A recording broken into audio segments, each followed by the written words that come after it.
Assalamualaikum warahmatullahi wabarakatuh. Perkenalkan, saya Jafir Rahman. Saya merupakan mahasiswa dari Universitas Muhammad Atsir Bukit Tinggi, Fakultas Ilmu Sosial dan Humaniora dengan jurusan Administrasi Publik. Pada video kali ini, saya akan membahas tentang parkir liar guna untuk memenuhi ujian akhir semester kebijakan publik.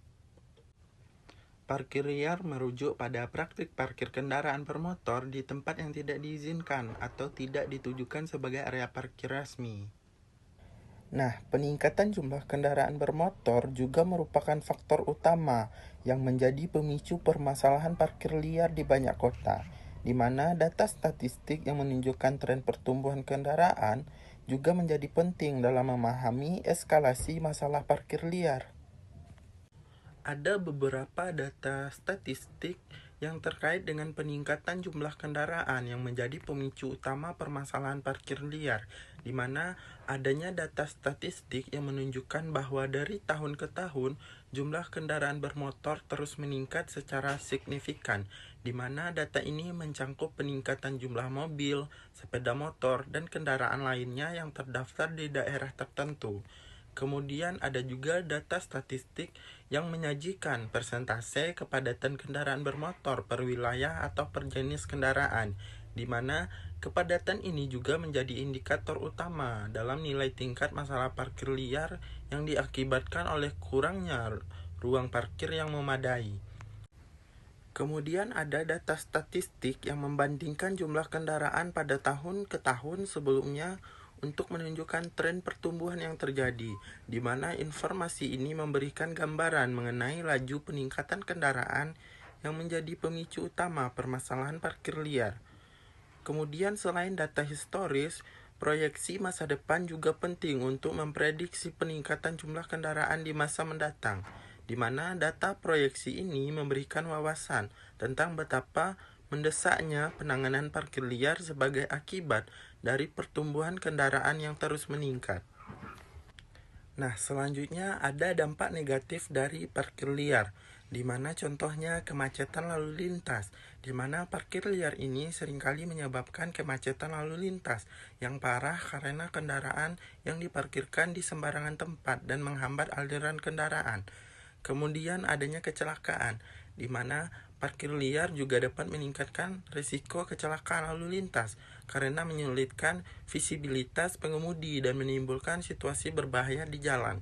Kemudian adanya ketidaknyamanan bagi masyarakat, di mana parkir liar juga dapat mengganggu ketertiban umum, mengurangi kualitas visual lingkungan, serta menimbulkan ketidaknyamanan bagi pejalan kaki dan warga sekitar.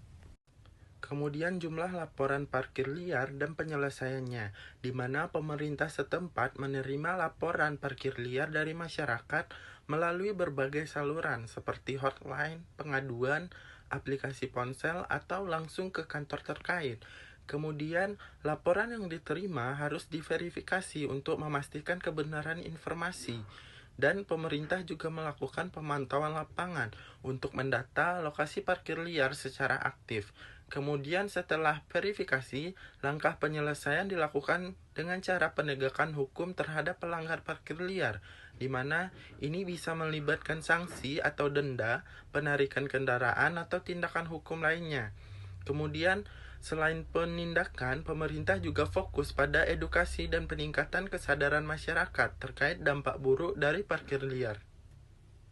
Kemudian adanya lokasi parkir liar yang sering terjadi, di mana parkir liar sering terjadi di beberapa lokasi yang rentan, termasuk pinggiran jalan utama, di mana kendaraan sering diparkirkan di pinggiran jalan utama atau trotoar yang mana menghalangi arus lalu lintas dan pejalan kaki. Kemudian dekat tempat publik seperti area sekitar pusat perbelanjaan, pasar tradisional, atau stasiun transportasi umum, di mana tempat-tempat itu ialah rentan menjadi lokasi parkir liar. Kemudian kawasan perkantoran. Di sekitar kawasan perkantoran, parkir liar sering terjadi karena keterbatasan ruang parkir resmi. Kemudian adanya pengendalian parkir liar, di mana pengendalian parkir liar ini perlu dilakukan dengan pendekatan terencana dan terkoordinasi, termasuk penegakan peraturan, di mana pemerintah setempat harus meningkatkan penegakan peraturan terkait parkir di tempat umum atau menindak tegas pelanggar parkir liar. Kemudian membangun lebih banyak tempat parkir resmi atau terorganisir untuk mengurangi insentif untuk parkir liar. Kemudian pemanfaatan teknologi seperti CCTV dan aplikasi pelaporan online untuk memantau dan melaporkan praktik parkir liar. Kemudian mengedukasi masyarakat tentang pentingnya parkir yang tertib dan legal serta dampak negatif dari parkir liar. Nah, kemudian tidak efektifnya kebijakan parkir. Yang dimaksud dengan tidak efektifnya kebijakan parkir ini yaitu kurangnya penegakan hukum, di mana kebijakan yang tidak didukung oleh penegakan hukum yang ketat, di mana cenderung tidak efektif dalam mencegah parkir liar. Kemudian keterbatasan ruang parkir, di mana jika kebijakan tidak diikuti dengan penyediaan ruang parkir yang memadai, maka praktik parkir liar akan tetap terjadi. Nah, selanjutnya permasalahan yang belum terselesaikan mengenai parkir liar, di mana contohnya ketidakdisiplinan pengguna jalan, di mana kurangnya kesadaran dan disiplin pengguna jalan dalam mematuhi aturan parkir yang berlaku. Kemudian keterbatasan kontrol dan pengawasan, di mana keterbatasan pengawasan dan kontrol dari pihak berwenang membuat penyelesaian permasalahan parkir liar menjadi sulit. Kemudian kurangnya ruang parkir resmi, di mana kurangnya ruang parkir yang memadai dan terorganisir di daerah perkotaan juga menjadi kendala utama.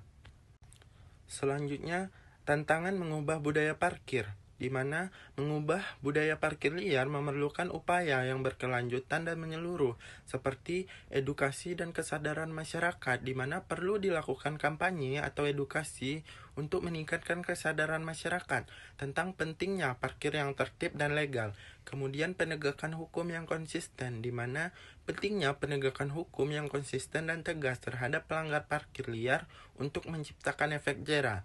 Kemudian mendorong pengguna transportasi publik dan sepeda untuk mengurangi ketergantungan pada kendaraan pribadi dan parkir liar. Kemudian adanya penghapusan parkir liar, di mana ada beberapa langkah-langkah penghapusan parkir liar, di mana meliputi penegakan hukum yang tegas, di mana pemerintah dapat melakukan penegakan hukum yang tegas terhadap pelanggar parkir liar dengan memperlakukan sanksi yang efektif. Kemudian penarikan kendaraan, di mana melakukan penarikan kendaraan yang diparkirkan secara liar untuk memberikan efek jera kepada pelanggar. Penyuluhan dan edukasi, di mana mengedukasi masyarakat tentang dampak negatif parkir liar dan pentingnya parkir yang tertib. Kemudian penyediaan alternatif, di mana menyediakan alternatif atau tempat parkir yang aman dan teratur untuk mengurangi insentif parkir liar. Kemudian adanya penyediaan lahan parkir, di mana pemerintah dapat mengembangkan lahan parkir umum yang mudah diakses dan terintegrasi dengan transportasi publik.